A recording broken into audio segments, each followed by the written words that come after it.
Hey y'all, welcome back to the Dope Black Chick. This episode is different because this is the last episode of 2025. And instead of rushing to talk about goals, vision boards, or what I'm going to be manifesting next, I just wanted to go ahead and pause. I wanted to sit in this moment.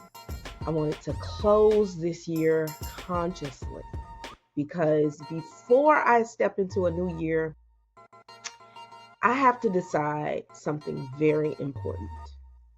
And when I sat with that thought, I recognized that I'm not taking everything with me. Not every habit, not every belief, not every version of myself that helped me survive, but exhausted me in the process. So, this episode is not about regret, it's about discernment. It's about recognizing that just because something carried you through a season doesn't mean that it gets to walk with you in your next one.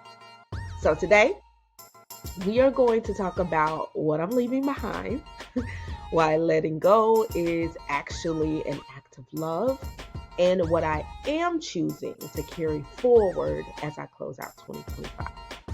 So strap in, let's get ready, let's do this.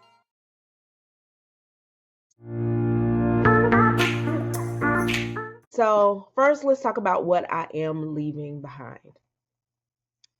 This year it asked a lot of me. It really did. And I answered. I answered.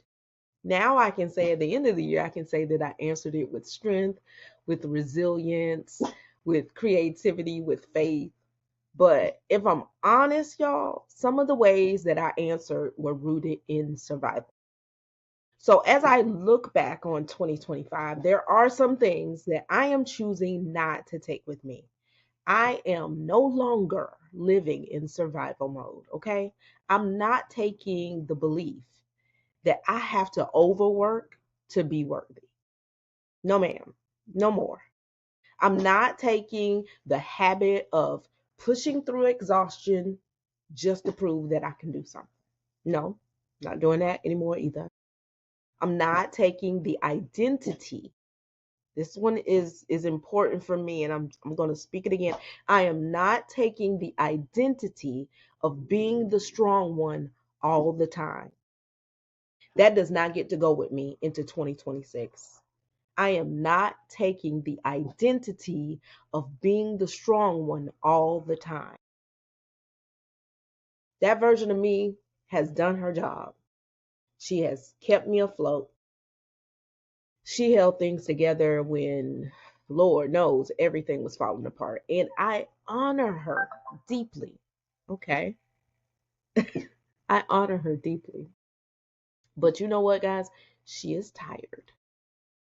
And I'm also not taking the mindset that productivity equals value.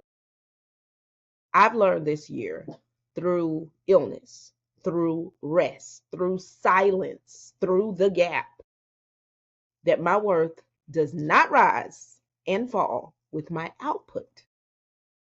So I'm not taking urgency where it doesn't belong. Everything is not a rush to get done. Like, I'm not behind. I'm not. You're not behind. I'm not taking pressure that wasn't assigned to me. A lot of times we hold on to other people's pressure and we're trying to figure it out, and we're trying to decide, like, oh, maybe that would work and that would alleviate this. No, I'm not doing that. I'm not taking pressure that's unassigned to me. Now, if I got my own pressures, I got my own pressures, but other people's pressure, no. I'm not taking responsibility for things that were never mine to carry. And that's just my first draft list. I haven't even, there's so much more that I'm thinking about, even as I speak this to you, that I need to add to this list. And don't get me wrong, some habits, negative though they may be, some of these habits kept me alive in 2025. but that doesn't mean that they get to shape my future. And I think that's an important distinction. Attitude doesn't require permanence. It doesn't have to stick around just because you're grateful for the lesson that it taught you. It doesn't have to. So let's move on to letting go and talk about why letting go is an act of love. Okay? So letting go gets such a bad reputation. And we talk about it like it's loss, like it's failure, like it means something didn't work out. But what I've learned this year is that letting go is actually one of the most loving things you can do, especially for yourself. And when things get tough, you need to love yourself more than anything, anyone else. You have to choose you, number one. And radical rest taught me that my body will no longer negotiate. The gift of the gap taught me that silence doesn't mean absence, it means preparation. And embodiment taught me that I don't have to chase who I already am. And all of those lessons, they required me to release something. I'm not abandoning parts of myself. I'm actually allowing them to rest. And I'm not rejecting the past. I'm integrating it and choosing differently. Love says, I don't need to punish myself to grow. Love says, I don't need to repeat pain to prove strength. Love says, I can be gentle and still be my powerful self. And so I am letting go of the belief that ease is not for me or that ease has to be earned. I'm letting go of the fear that if I slow down, then everything's going to fall apart. And I'm letting go of needing to explain myself, my pace, my choices, or my boundaries. Because love, real love, protects what's becoming. So I hope that resonated here and here. What I am carrying forward, this is what I am taking with me now. Now, just because I am not taking everything with me, it doesn't mean that I'm walking into this new year empty handed. There are things that I am absolutely carrying forward. I'm carrying my discernment, the ability to choose alignment over approval. Honey, listen, alignment was the major takeaway of this year. Alignment and awareness. I'm carrying soft discipline, showing up for my life without brutalizing myself. I'm carrying trust in timing, in process, in God's provision. I'm carrying ease as a standard, not a reward. The doggies are doing their thing at this time. Hershey, Jackson, yeah. I was gonna let you guys see them for the year. This is the season finale, but um, I guess not. They're running around doing their thing. That's the jingle you always hear. It's Hershey jingling. I'm carrying ease as a standard, not a reward. I'm carrying rest as a rhythm, not an afterthought.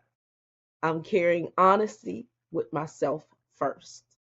I'm carrying the knowing that I don't have to announce who I'm becoming. She'll be obvious in how I move. She'll be felt in how I choose. She'll be reflected in what I allow and what I decline. I don't need a new identity. What I need is a deeper relationship with the one I've already met. And she's going into 2026 confidently. She is going into 2026 knowing exactly who she is. She is going into 2022. Y'all, these dogs are running a gamut while I am recording this show. It's hilarious. It's a part of my life. Hershey, do you want to say hello? He's too busy running with his cousin, Jackson. So, as we close out 2025, I want to leave you guys with this invitation. Ask yourself quietly, if you can, honestly, what are you not taking with you? Not in judgment, not in shame, but in love. What are you not taking with you? Have you even taken the time to think about what you're not going to take with you? You don't have to rush into the new year lighter. You can actually just arrive lighter. As our girl Erica Badu says, don't be a bag lady. So some of this stuff got to leave it. And leave it in 2025. 2025 is like your trash can year. Drop it all in there. You don't have to prove growth. You can embody it. You don't have to carry everything that you survived. Because I'm not going to be rushing into what's next. I'm closing this year with intention, with gratitude, with discernment, and with open hands. I thank you guys for walking with me through this year, through the becoming, the resting, the releasing, the quiet courage, wherever you are listening from. I hope you end this year gently and storm into 2026 powerfully and confidently. And as always, stay confidently dope. Peace and blessings.